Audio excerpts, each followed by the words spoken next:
were never loads of stories during the international break. I mean, second international break, one in September, one in October. Honestly, does my head in. It's just the moment the season gets a bit of momentum, it stops, international break, they get a bit of momentum again, stops, another international break. You never know how you're going to return as teams in form, could return out of form. You get what I'm saying anyway.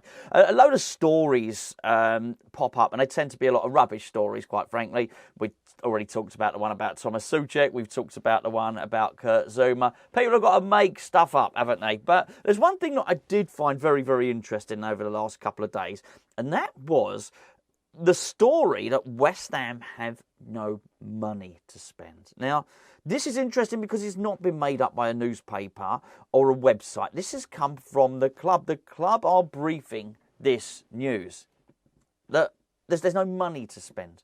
So forget about us getting to January and buying this striker. Forget about us getting to January and finding a replacement for Aaron Cresswell, who of course was looking to leave during the summer window. It doesn't matter. We won't be doing, well, it didn't say we won't be doing any business. It said we won't be buying any players. Because I do think there's business to be done. And first of all, let's just get this loan stuff out of the way. Jesse Lingard was bought in January on a loan deal.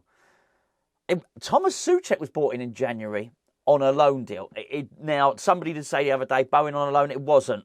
Bowen was signed. It was 20-odd million from Hull. But again, he came in alongside Souček in January and both did tremendously well.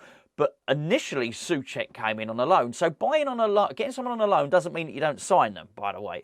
Because, well, obviously it did. We've got Souček on a loan with the option to buy. And so, I mean, that could happen. That could very much happen. But all these people that say, you know, January's a bad time to buy, you can't bring anyone in January. Well, you can. There are 3 really good examples there. I think we really are going to need a striker. That's something. So something's got to be done on it. But I found the reports a little bit conflicting, a little bit confusing, actually, because we cast your mind back to the start of the transfer window. And none of this makes any sense. I was under the impression that we had a little bit of money anyway, and then whatever money we got from the Declan Rice sale could also go towards the player. And actually, if you look at what's happened, not only did we have a little bit of money from the Declan Rice sale, so say we add, even if it's just like 20-odd million anyway, and then we get the money for Declan Rice, well, we haven't even spent that. We absolutely haven't spent that. But there's something else to factor in. What else you've got to factor in is Gianluca Scamacca. And I mean, it's really funny how quickly players get forgotten, because I have, until I lined up to do this video, I hadn't given Scamacca any thought at all. He'd sort of slipped from the consciousness. I guess that's largely due to the fact that West Ham have had such a good start to the season. Why would you think of Scamacca when you can think of, you know, Kudus and Paquetá and Bowen playing so well and, you know, Souček back in form and all those other things? However, not just about forgetting the player, what about the money?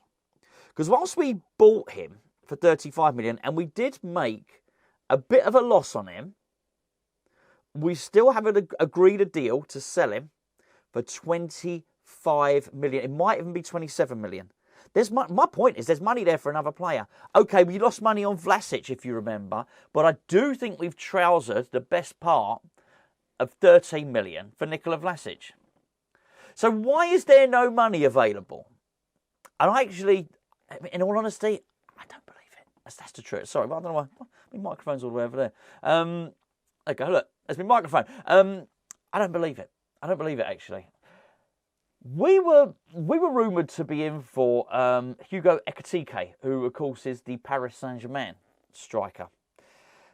We wanted him before he went to Paris Saint-Germain. Didn't actually happen. The funny thing is we signed Scamacca instead. And then because they didn't sign Scamacca, because Paris Saint-Germain wanted Scamacca, they went and signed Ekitike. But he was one of the choices. We were in for him. We actually bid for this player at the end of the summer window. What we didn't do was make the deal juicy enough for it to tempt Paris Saint-Germain. But we were definitely in there for the player. Now, I couldn't tell you whether that was a straight-out buy or it was a loan with an option to buy or whatever it was. But we were definitely in the market for a player. And we have definitely got money there. I mean, it just makes sense. Look at what we've spent. and then you look at the Declan Rice money, the Scamacca money, and the Vlasic money, there's funds there. And you take to the end, and we were bidding for players. We absolutely were bidding for players. And even if you discounted all of that, there is money there, as I mentioned, for loans, because let's be fair, we were, even though we decided not to do it, and I'm glad we didn't do it for Jesse Lingard, there was money there to make that deal happen. It is a good job we didn't sign Jesse Lingard, actually. I mean, if you think about it now, so I digress for a minute, I'll get back to the money thing in a second. He wouldn't have got a game.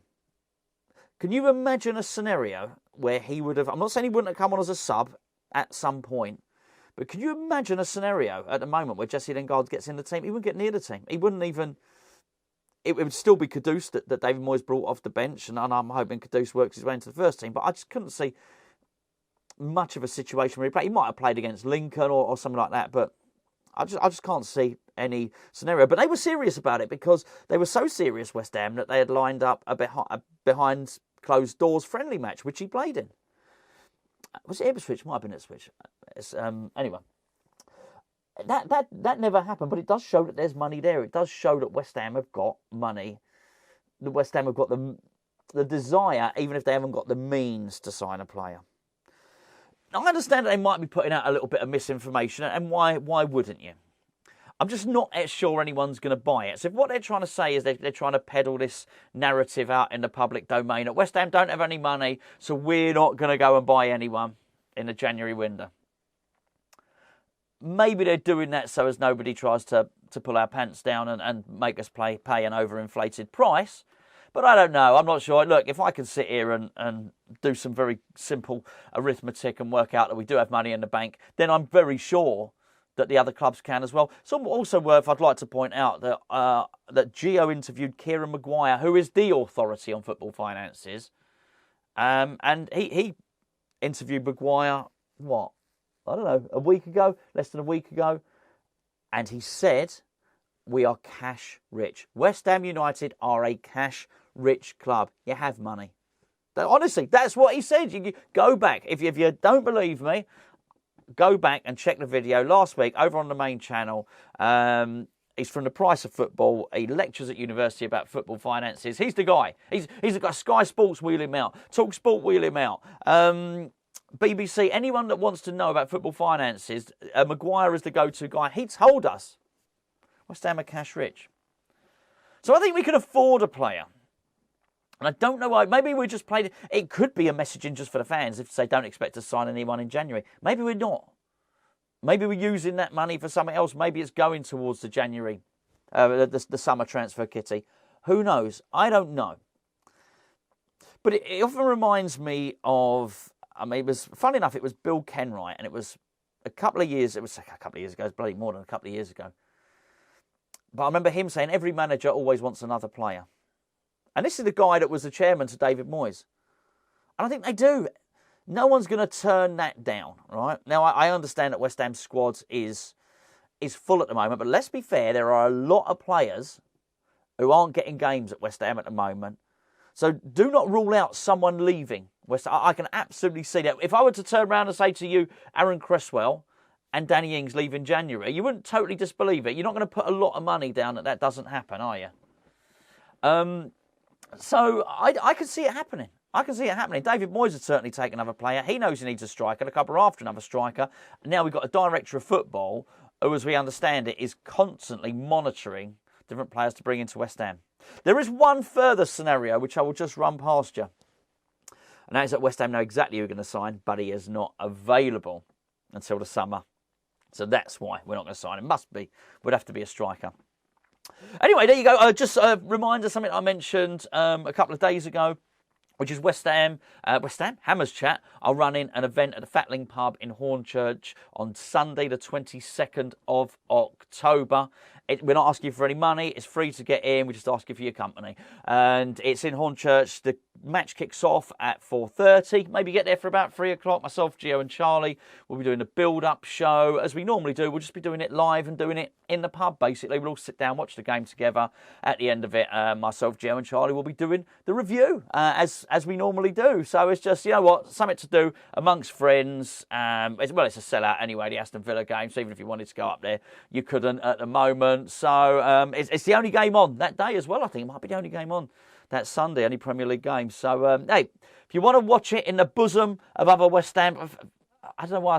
Forget bosoms, forget breasts. There won't be any. Do you know what? I'm going to stop talking about breasts, quite frankly. But if you want to watch it in the company of fellow West Ham fans, we can all have a laugh together, enjoy, celebrate, drown our sorrows, whatever the case may be. That's the Fatling Pub in Hornchurch, Sunday the 22nd. You don't need tickets, just turn up.